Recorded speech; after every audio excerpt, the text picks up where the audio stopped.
Alrighty, so here's a new tutorial that's hopefully easier for people to understand how to draw the isometric castle for the Year 7 and Year 8 project. Right, so for this task, we have to be accurate and draw this basic shape. That's the technical aspect of the project. Once you've done the technical aspect of the projects, you will be given a template that looks something like this. You can sketch out the different features of a castle. Once you have the different features sketched out, you can come up with an interesting castle design. Okay, first thing we're going to do though is actually sketch out the basic castle shape. So all castles should have basically a wall that runs around a tower. So that's what we're going to draw in this tutorial. The things you'll need to draw this will be your 30-degree set square, which has the sharper end, a T-square, your 6H pencil, and a fine liner at the very end. Okay, to begin, we're going to get our set square. We're going to layer it over the sheet of paper like this. At the edge of the sheet of paper, we want the measurement to be 210. We're going to come all the way in, then come up to 30. 210 at the side, 30 up. That is going to be our starting point, this little mark. Once we've got the mark, making sure the T-square is always against the edge of our desk or our drawing board, rule a line in this direction, rule a line in that direction, using that little mark as our beginning point. Right? That's the front corner of the wall that will wrap around the castle. So, next thing to do, we're going to measure from 0 out to 140. From 0 out to 140, and on the line we're going to put a little mark. We should be trying to be accurate.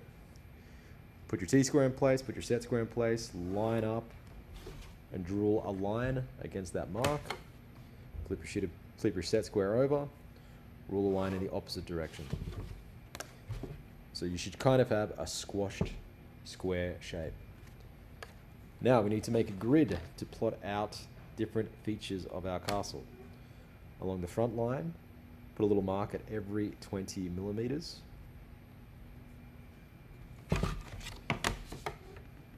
Rule a line from one side to the other.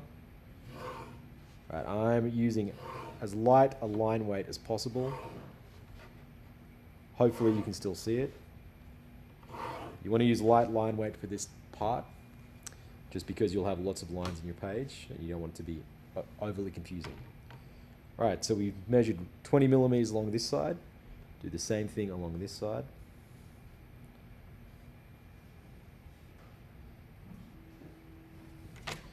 Alright, now that we've got 20 millimeters marked there, we draw a grid on the opposite, from the opposite side, making sure our T-square is always against the edge of the board and the set square is always against the T-square.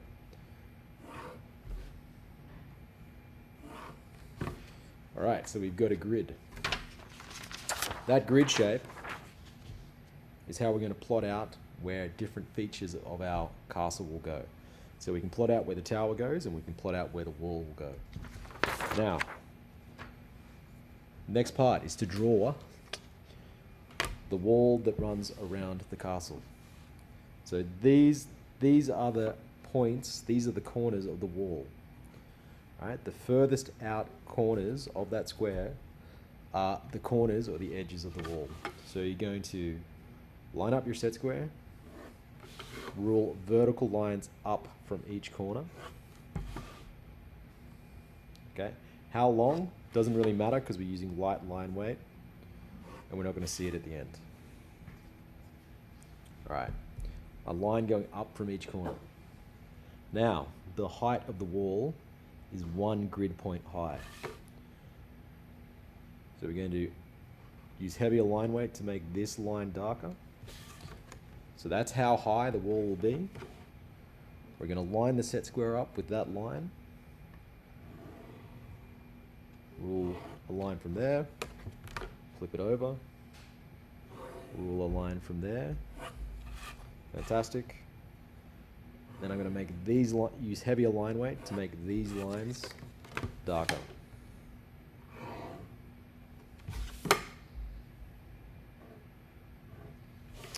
Alright, so what that does, we've just drawn the front two faces of the wall. This is the back of the wall and the back of the wall, the back corner. These little marks here. So we're going to use those little marks to rule a line that comes backwards. Alright, there we go. Fantastic. So we've basically drawn the wall, but the wall does not have a hole in it. We need to draw a hole in the wall. So the hole in the wall, or the top of the wall, is one mark in from each of the corners of the wall. Rule a line between those marks with heavier line weight. So you want to use heavier line weight to highlight parts of the design you want to see, which makes the lighter line weights not as visible. Here is our wall. We have a ring. We need to put the back two faces, or the inside faces of the wall in. We rule a little line from there to there. Rule a little line from there to there. So we have basically made a square donut shape. Here's the front corner of the wall, the back corner of the wall. Hopefully we can see that.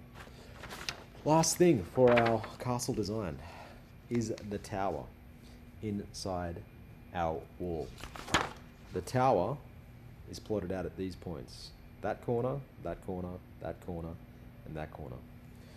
So the four most inner squares or inner diamonds is where our tower goes. Once you mark those points, rule lines that go upwards. If you're really good and you've done this accurately, the front line will go through the back line because it's all lined up.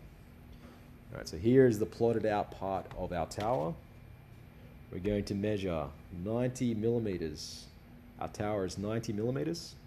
So from that little point to this point along that line, measure 90 millimeters.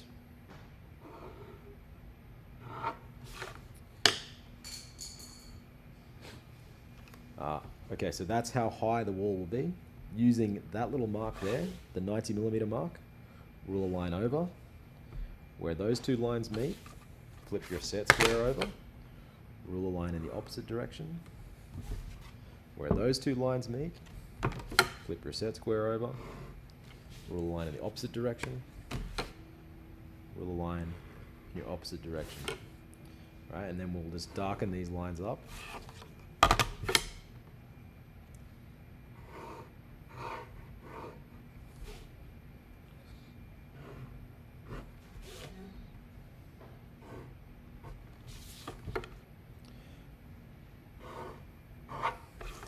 Alright, there is our tower. I'll do some cross-hatching so we can see it a little bit better. So you don't cross-hatch, this is just so you can see what we've done. So here is the sun pointing in this direction. This side of the castle will be in shade. So if we cross-hatch on this side,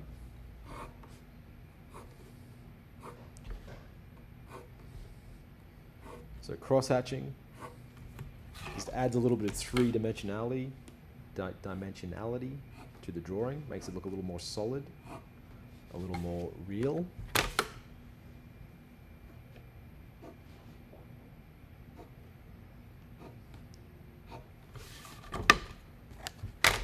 Alright, hopefully this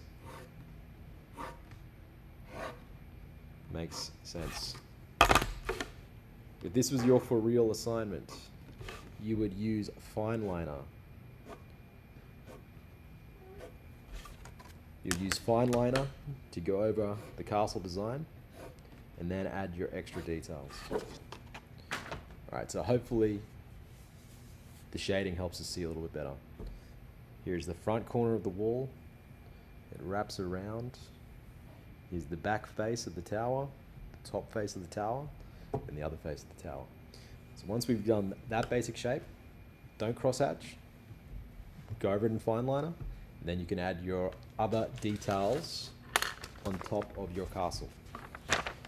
Like I said, you should try and use some isometric grid paper to plot out the different elements of your castle. Grid paper means you can just sketch it freehand. You can add a gate, you can add smaller towers, a bell tower, a drawbridge, an entranceway. You can add fantasy elements like a dragon. You could have a waterfall running over a cliff outside of your tower. You could do a Japanese themed castle like this. This was a student one. Very good. Alrighty, there we go. So hopefully that makes sense.